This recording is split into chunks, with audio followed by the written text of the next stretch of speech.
ಈ ಬಾರಿಯ 2006ನೇ ಇಸ್ವಿಯಲ್ಲಿ ನಡೆದಂಥ ಶ್ರವಣಬೆಳಗೊಳದ ಭಗವಾನ್ ಬಾಹುಬಲಿಯ ಮಹಾಮಸ್ತಕಾಭಿಷೇಕವು ಅತಿ ವಿಜೃಂಭಣೆ ಭಕ್ತಿ ಭಾವುಕತೆಯಿಂದ ನಡೆಯಿತು. ಈ ಸಮಾರಂಭವನ್ನು ಸಾಂಪ್ರದಾಯಿಕವಾಗಿ ಪ್ರತಿ 12 ವರ್ಷಕ್ಕೊಮ್ಮೆ ನಡೀತಾ ಇದೆ. ಈ ಬಾರಿ 3ನೇ ಮಹಾಮಸ್ತಕಾಭಿಷೇಕ ನಡೆಸಿದ ಕೀರ್ತಿಗೆ ಭಾಜನರಾದ ಪೂಜ್ಯ ಶ್ರೀ ಚಾರುಕೀರ್ತಿ ಭಟ್ಟಾರಕ ಸ್ವಾಮೀಜಿಯವರು ತಮ್ಮ ನೇತೃತ್ವದಲ್ಲಿ ಅತ್ಯಂತ ಯಶಸ್ವಿಯಾಗಿ ಸಮಾರಂಭವನ್ನು ನೆರವೇರಿಸಿದರು. ಉತ್ತರ ಭಾರತದಿಂದ ಅನೇಕ ಮುನಿಗಳು ಸಂಘಗಳು ಬಂದರು. ಆಚಾರ್ಯರು ತಮ್ಮ ಎಲ್ಲ ಶಿಷ್ಯ ಪರಿವಾರದೊಂದಿಗೆ ಬಂದರು.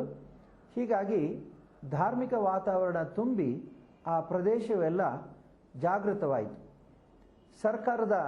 ಕರ್ನಾಟಕ ಸರ್ಕಾರದ ಸಹಕಾರದಿಂದ ಮತ್ತು ಎಲ್ಲ ರೀತಿಯ ಸರ್ಕಾರದ ವಿವಿಧ ಇಲಾಖೆಗಳ ಸಹಕಾರದಿಂದ ವ್ಯವಸ್ಥೆಗಳು ಅತ್ಯಂತ ಯಶಸ್ವಿಯಾಗಿದ್ದು ಎಲ್ಲ ಯಾತ್ರಿಕರು ಕೂಡ ಸಂತೋಷಪಟ್ಟಿದ್ದಾರೆ. ಅತ್ಯಂತ ವ್ಯವಸ್ಥಿತವಾದ ಮಸ್ತಕಾಭಿಷೇಕ ನಡೆದಿದೆ ಅನ್ನುವಂಥ ಗೌರವ ಈ ಬಾರಿಯ ಕಾರ್ಯಕ್ರಮಕ್ಕೆ ಮೆಚ್ಚುಗೆ ದೊರಕಿದೆ. ಈ ಸಂದರ್ಭದಲ್ಲಿ ನಾನಾ ರೀತಿಯ ಚಟುವಟಿಕೆಗಳನ್ನು ಮಹಾಮಸ್ತಕಾಭಿಷೇಕ ಸಂದರ್ಭದಲ್ಲಿ ಹಮ್ಮಿಕೊಳ್ಳಲಾಗಿತ್ತು.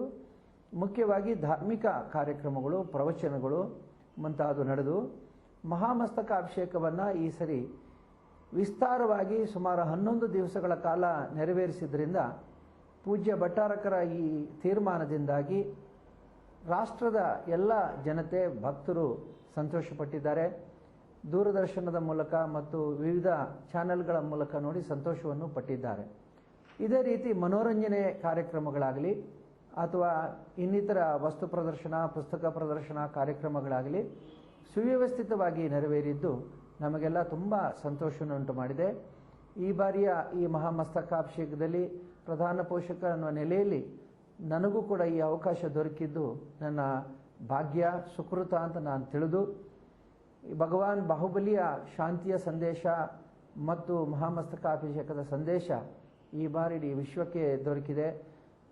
ಅಶಾಂತಿ ಮತ್ತು ಹಿಂಸೆಯ ಈ ಸಂದರ್ಭದಲ್ಲಿ ಈ ಶಾಂತಿಯ ಸಂದೇಶ ಬಹು ಪ್ರಸ್ತುತವಾಗಿ ಬಂದಿತ್ತು ಅನ್ನುವುದನ್ನು ಸ್ಮರಿಸಿಕೊಂಡು ಇವತ್ತು ಈ ಮಸ್ತಕಾಭಿಷೇಕದ ಸ್ಮರಣ ಈ ಕ್ಯಾಸೆಟನ್ನು ಶ್ರೀ ಆದಿನಾಥ್ ಎಂಟರ್ಪ್ರೈಸಸ್ ಅವರು ಹೊರತರ್ತಾ ಇದ್ದಾರೆ.